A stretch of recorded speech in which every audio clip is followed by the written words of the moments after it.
Hello everyone, welcome back. Today we're gonna go through my January and February reading wrap up. I have eight books to talk about today, 3 for the month of January and 5 books for the month of February, which is absolutely crazy. I've never read that many books in a single month, so I'm very excited to dive into it and talk a little bit about the books that I read. To kick things off in the month of January, the very first book that I read, it was my first 5-star read of the entire year. It was The Serpent and the Wings of Night by Carissa Broadbent. This book I absolutely love. I devoured it completely and I cannot wait to dive into the rest of this series. Currently, it's a 6-book series. I actually started this last year in December, but I did not end up finishing it before the year ended. So I ended up reading, I think, the majority of it in January, and I loved it so much. This is a fantasy romance novel. It's a romantasy. It is the typical your female main character who is a human has to go into battle with your enemy male main character who is not human, and so that's very run-of-the-mill, very typical. But what I thought was a little atypical was how this book ended. I definitely think the ending of this book was a bit unique for the other romantasies that I've read. And I mean, I have not read as much as your average romantasy book lover, so maybe that's just not a correct opinion to have, but I thought it was really good. I gave it 5 stars. You're following Aurea, who is a human, and she was taken by the king of, what is this place called? The Nightborn Vampire King. But she is basically adopted, kind of, or taken by the Nightborn Vampire King, Vincent, and he basically takes her in and treats her as his own daughter and prepares her for these trials, entering the Kujari, a legendary tournament held by the goddess of death herself. The goddess is Nyaxia. This is the Crown of Nyaxia series. She's training for this Kujari her entire life, and in the Kujari she meets the male main character, Rain, who is also a vampire, and he is an enemy of the Nightborn Crown. The majority of this book is pretty generic romantasy, games and trials. I loved the banter in this, the two characters. I loved the side characters. I loved the main characters. I really thought that their relationships and like how they grew throughout the story was really interesting in my opinion. Obviously I rated it 5 stars and this is my first 5-star read of the year. Cannot wait to go into the rest of the series. Like I said, this is a 6-book series currently. I believe the 5th book in the series is coming out this August. The way the series is written, it's split up into 3 different duologies. So I don't know if there'll be more coming after that, but as of right now, the 3rd duology is currently about to start. So happy I started this series and I cannot wait to see where it goes. The next book in January that I read was The Favorites by Lane Fargo. This is a very popular book, and I feel like the majority of people that I see who have read this book loved this book, and I can't say the same, unfortunately. I ended up giving this a 3.25, is that correct? Yeah. I ended up giving this a 3.25. And while I do think that this was a really well-written story, it made me so irritated, and specific things that the characters do in this book made me so mad. And I do kind of feel like that was the point. I honestly kind of want to say that I would read it again. I read this during the Winter Olympics and it made me so excited for the ice dance competitions. Oh my God, I did not know how much drama is in the real world of ice dance. It's probably the same as this. If you know anything about the ice dance competitors in the real world, like in the Winter Olympics this year, oh my God. There was so much drama. I had no idea that there was this level of drama going on with the real couples and characters. Not even characters, they're real people. I really loved the way that it was written. It was written kind of in a documentary style, similar to Daisy Jones and the Sixth by Taylor Jenkins Reid. And I also had heard before I picked this up that this was similar to Carrie So to His Back, also by Taylor Jenkins Reid. Those 2 stories I absolutely adored. I love Daisy Jones and the Six. I love Carrie So to His Back. Carrie So to His Back is one of my favorite books. So I was really excited to pick this up, and I'm glad I did. I feel like maybe I rated it a little too low, but just right after finishing this book, I was angry. I was so irritated at the main characters, both of them. For that reason, I gave it a 3.25. I gave it a lower rating than I think I wanted to. Essentially, the 2 main characters are ice dancers, and they are competing for a spot in the limelight, for a spot in the Winter Olympics. Our main character, Katarina, has wanted to be an Olympic figure skater for her entire life, ever since she watched it on the Olympics, and her partner Heath, they grew up together. They kind of went through a lot of childhood trauma together as well, and they're bonded from a very young age. And they are also each other's ice dance partners in this, and they just follow their storyline together and what they go through. And you kind of, I don't know if you grow up completely with them. You definitely go through the bulk of their growing up together. Like, you kind of see their teenage years and then early adulthood years. You follow their ice skating journey and their ice skating competitions. You meet some other side characters. There are definitely some other side characters that do really stand out in a good way in this book, I think. And I really think the documentary style of how this book is told is really beneficial to the story. I really enjoyed that. There was a lot of character growth, but I almost felt like there could have been more, and maybe that's why I disliked it. It felt like there was just something left behind almost, and I just really wanted that character to pick it up and bring it back into her life, and I don't even know if that makes sense, but it does in my head. And maybe I should have rated this a little bit higher. Maybe this should not have been a 3.25, but it just made me so angry. It made me so angry. With that being said, I could see myself maybe rereading this in the future, giving it a second chance. The last book that I read in February was a nonfiction memoir book, and that was A Full Life by Jimmy Carter. Jimmy Carter was a former president, and he was born in Georgia, grew up on a farm, pretty much owned his own business while helping run that family farm, and he comes from really humble roots. And he kind of tells a story of his early childhood life, his time in the Navy, and then going into politics locally, and then eventually going into politics at the presidential level. You know what? I did enjoy this book. I do think I learned some things about a former president that I previously knew pretty much nothing about. And I don't regret reading it, but I definitely don't know if I'm a memoir girly. I don't know if I like memoirs. I think I'm realizing that. I think I might just not be a memoir lover. Maybe if it's a person that I really love and have followed my whole life or something, maybe I would enjoy that. But I've read a couple memoirs and I just don't know. I don't really know if I enjoy them all that much unless I'm really interested or really connected to a piece of their life. I don't know if it really resonates with me that much. So I ended up not reading this book. But if you are someone who loves reading about presidents and political history, I don't know, it was good. It was definitely entertaining, but I just don't know if I am the one for memoirs. Moving into, hold on, I made my coffee and the ice is melting so rapidly because I have been ignoring it. This is a salted maple latte. It has been my staple go-to latte recipe for the past like months to a year at this point, probably. It's delicious, it's so good. Okay. Oh my God, it's so good. Also, I made a Notion library. Oh my God, I think it's changing the game for me. Moving on to February, I read 5 books in February. Girl, insane. What was the first book I read? Oh, the next book was called A Rome of One's Own, A Forgotten History of the Women of the Roman Empire, I think is the full title. I can't remember the full title, but it's called A Rome of One's Own, and it is about the forgotten women of the Roman Empire. I think that might be the full title. It is by Emma Southon. This is also a nonfiction book. I have a goal this year to read at least 1 nonfiction book a month, so hopefully by the end of the year I'll have a minimum of 12 nonfiction books read. And this book I actually ended up loving so much. It is nonfiction, it is history, and it is quite literally about the Roman Empire, but I really had a good time while reading this book. I thought it was funny. There's so much humor that the author adds into this book while she's describing these historical events and these stories about these women. And I learned so much about the Roman Empire. I had it on my Goodreads for a long time, and when I was looking for my next nonfiction book, I saw that one and I was like, you know what, I think I want to pick this one up, and I'm really glad that I did. If you are interested in history, women's history,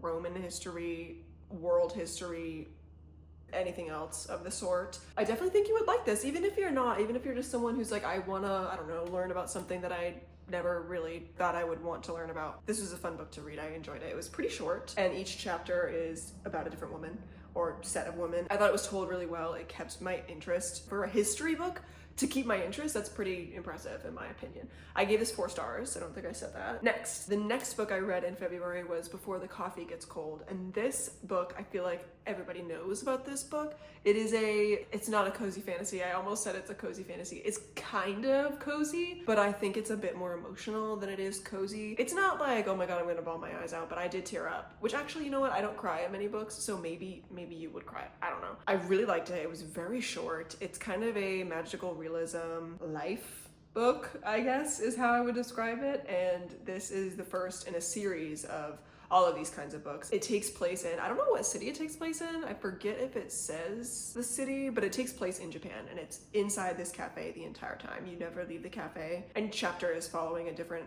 person in the story, which I really liked that actually, because you meet the cafe worker, like the one that serves you the coffee. You meet her in like the first chapter, but that chapter's not about her, it's about a different woman. And then later on down the line, you do go back and you get a chapter about that girl. So it was kind of interesting to bounce character POVs like that. That's what I'm trying to explain. You bounce POVs between the different characters, but it's not like they're not all telling the same cohesive story. They're all telling their own story. So I really, really liked this book. I'm excited to read the rest of the series. I own one of them, but I actually own the 5th book in the series, so I need to read the rest of them before I can get to that one. And I borrowed this, all of the books that I'm not talking about physically, I borrowed from Libby, and either the audiobook version or the ebook, and then downloaded it to my Kindle. And actually this book I read on my Kindle, and it was very, very quick and short. It was like 200 pages, but really enjoyed it. Oh, I gave that book 4 stars also. The next book that I read in the month of February was Wild Love by Elsie Silver. This is a cowboy romance. It is the first in Elsie Silver's Rose Hill series. This book is basically just a contemporary romance. It is about the 2 main characters. You follow them throughout the whole story. It is dual POV, which is nice. There's a little bit of other plot outside of the romance, but this book, I would say, is majority just romance. Like the bulk of this book is just their relationship. I did not like this book.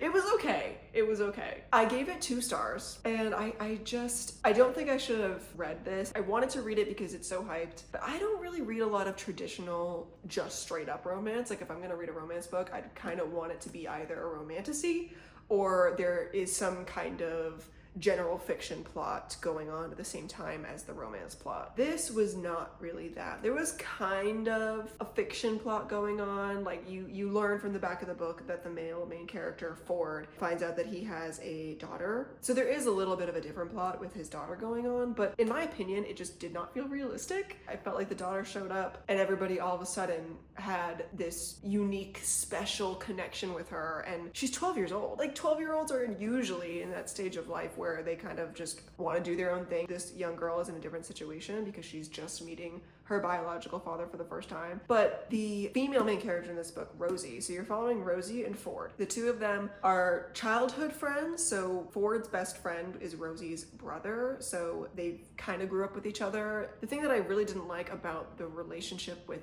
the daughter and the other characters is that Rosie, the female main character in this book, she ended up having such a strong, very quick connection with Ford's daughter, Cora. And I'm like, you just met her. You just met her. I just don't see a realistic world where this 12-year-old girl who just met her biological father, just found her biological father, becomes friends with this guy's like not even girlfriend. Like they're not dating yet. And the daughter already has developed a relationship with Rosie. And I'm like, what? And they talk about how special of a connection they have and how, oh, I'm actually developing this maternal feel for this girl. And Rosie talks about how she feels protective over Cora, the daughter. This whole book takes place over the matter of like, what, a month? I don't even know. Maybe it's a little bit longer than that, but it's not long. It is not a long time. And she talks about how she would like destroy a whole room over this daughter, and I'm like, you just met her, like you do not know her at all. There was one part where she's picking her up from school. She wanted to make the daughter laugh as she's picking her up from school, and she does like the chicken dance in the parking lot, and I that was one of the few moments in this book that I cringed. And I'm like, what? I was like, why is this even included? Why am I reading these words? I don't know. It just maybe this kind of romance story is not for me, but it is a little disappointing because I hear so many people love this book, so it didn't really hit for me. It unfortunately fell flat, but yeah, that's that. So next I read The Rise and Fall of the Dinosaurs. I know. This is a nonfiction book. Obviously, it's real. It is a history of dinosaurs, and so it's a history book, it's a science book. Oh my god, I loved it. I'm laughing at myself for loving this book, but I genuinely loved it. Like, I have now been thinking about dinosaurs so often since I read this book. This is so funny to me. But I just felt like a little kid again, like learning about something so interesting. It made me want to go. I want to go to a natural history museum so bad right now. Like, oh my god. I don't know why I wanted to pick this up. I had it on my Goodreads want to read list for a very long time. And again, I was just kind of like looking for my next nonfiction, and I saw it. I was like, yup, I'm reading about dinosaurs today. Oh my God, I had such a fun time. I rated this 4.5 stars. Is that true? No, 4.25.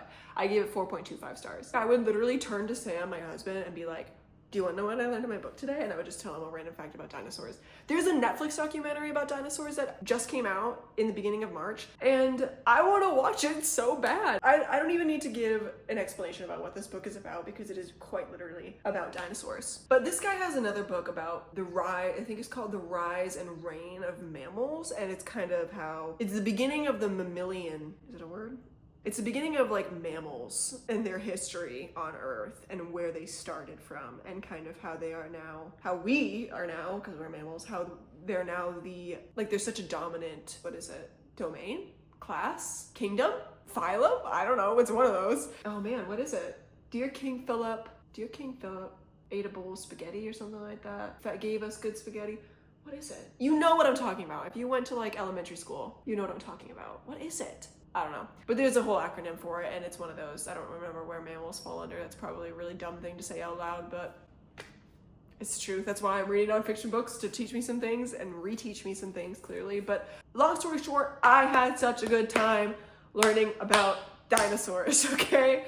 That's it. And the last book that I'm going to talk about here today, and the last book that I read in the month of February, was Worth Fighting For by Jessie Q. Sutanto. I think that's how you say her last name, I'm not sure. This book is part of the Meant to Be series, which is a Disney affiliated book series. This is the Mulan retelling. So each book in this series of Meant to Be books is a different princess story retelling, and this one is Mulan. There's a bunch of them. There's a Tangled one, there's a Little Mermaid one, there's Beauty and the Beast, there's Cinderella. I picked up the Mulan one, and I really enjoyed this book. I know I said earlier when I was talking about Wild Love that I just don't really read general romance, but this one does prove that wrong, because this is just a general romance book, and I really enjoyed it. I thought it was so sweet and cute. It was definitely felt younger, but I mean, it is Disney. That did not take away from the actual story at all. I thought it was really entertaining. I thought it was a little bit comedic. It was kind of like a rom-com at some parts. I loved the Mushu character. Essentially, this is the story of Mulan. Like, this is the plot of Mulan, but it is spun to a modern day setting. So instead of going to fight in the war, Mulan actually is taking over her father's place in the business. They are a private equity company. She works at her father's private equity company, and something happens to her father and he's no longer able to work for a period of time, and so she steps in to help close this deal with this company called Wutai Gold. It is a whiskey company. And so she kind of has to prove herself to this board member of the Wutai Gold company, who is made up of majority of men. And she has to prove herself as the woman leader that she is, or that she's pretending to be as her father. The romance in this book is really, really sweet, and it's very realistic, which is kind of funny, because maybe it wouldn't be realistic, but it felt very real. And there were a couple cheesy things that happened in here. It definitely had more of a comedic aspect in there, and it felt very Disney, but I loved it just the same. I ended up rating this 4 stars, and I would highly recommend, if you want a closed door romance, if you love Disney, if you love Mulan, I definitely think that this was a great book. I haven't read any of the others in the Meant to Be series. I honestly don't know if I will. It's just romance alone is just not really a genre that I tend to gravitate towards. Like I said before, I kind of like having multiple plots going on at the same time. But this one kind of did. This one did have a little bit of a side plot, because, you know, she was pretending to be her father. So those are all of the books that I read in the months of January and February. I hope you guys enjoyed. I hope maybe you found a book that you might want to add to your list in here, or if you have read any of these, let me know if you agree or disagree with my thoughts. I definitely know, actually, that people disagree with both of these, with my opinions on both of these. People disagree a lot, and I know that, and that's okay. We all read differently. We all like different books, and that is perfectly okay. I found a 5-star already this year, which was Serpent and Wings of Night, and I am so excited to see how the rest of this reading year goes. So thank you so much for watching. I hope you had a good time, and I will see you guys in the next one.